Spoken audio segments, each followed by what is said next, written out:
رسالة لجمهوري أقولهم إني أنا أحبكم، وأنا مو ناسي كل وقفاتكم معي في الأكاديمية، كوني كأكثر طالب يمكن خرجت في دائرة الخطر، رجعتوني أكثر من مرة. هذا ثقتكم فيني وحبكم لي، هذا الشيء أنا ما أنساه طول ما أنا عايش.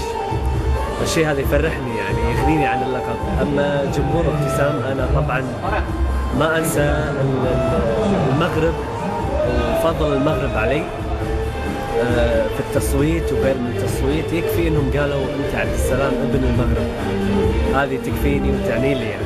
وانا اقول ان شاء الله انا اوعد جمهوري اني راح اتواصل بالافضل والافضل لاجلهم.